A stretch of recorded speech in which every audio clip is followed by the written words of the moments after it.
Hello. Welcome back to Let's Talk Ray Bradbury. If you have not subscribed to our channel, please do. We are about to eclipse 850 subscribers, and we could do that today with your help.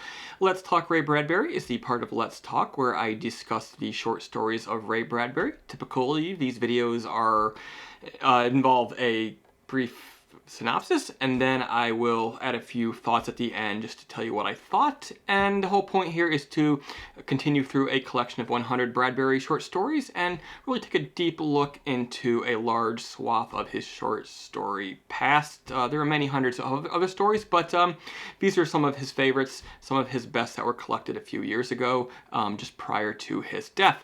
Today we are talking about At Midnight in the Month of June, which was written in 1994. The story begins with a prowler who we learn is named Tom Dillon reciting to himself the first lines of a Edgar Allan Poe story. At midnight in the month of June, the lady sleeps. Oh, may her sleep, which is endearing, be so deep. He is lurking outside the house of a woman named Lavina, who is coming back from a show. She has just passed through a ravine, and that gives away to us the fact that this is in fact a sequel to his earlier tale.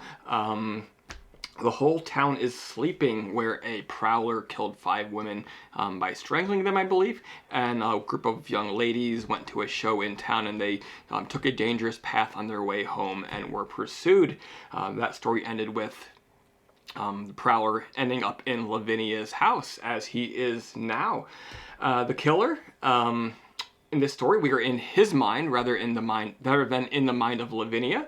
He imagines every little detail of the girl and of his hunt and his journey through her house in darkness. He imagines the moment where he finally makes physical contact with her. He is a sick man. But then the tale, it cuts to a reminiscence. Tom Dillon is a young man in these sequences.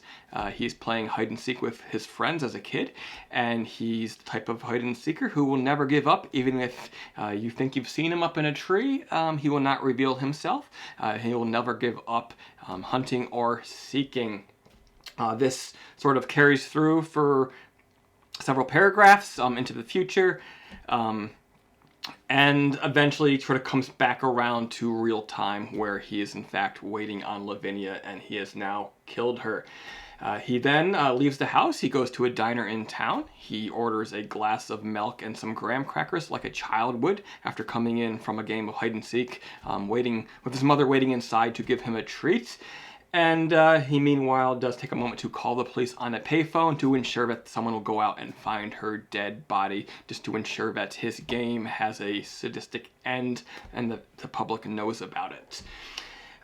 Pretty disturbing tale. I was really surprised to realize that this was in fact a sequel to The Whole Town is Sleeping. I do love that they flipped the perspective. We don't often go into the eyes of a madman, and I think Ray Bradbury captures it pretty well here.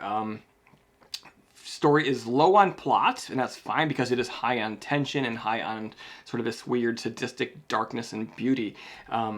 It's really pretty frightening just to see how he's a killer, but he sees beauty in things, and he's getting a rush and a rise out of this. It's almost sexual, and it's almost entertaining and fun to him, like the game of hide and seek, which I think is a cool point of reference to see that he grew up basically playing a game of hide and seek, and that sort of was the genesis of his time as a prowler. He basically never stopped playing, but the game became more and more serious as he became an adult.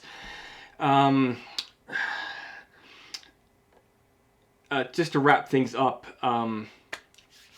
sort of got a Halloween vibe. I imagine Tom Dillon as sort of a more intelligent, more fully formed version of Michael Myers. I imagine those scenes in Halloween where Michael Myers is standing out across the street in his mask and his blue jumpsuit, just staring, and you don't know what's going on in his head, but now you sort of imagine that it's maybe something like this. I think Mike Myers would be a little bit darker, not the same sexual rush that Tom Dillon is getting, but certainly the same sort of weird obsessive dedication to doing what he is about to do.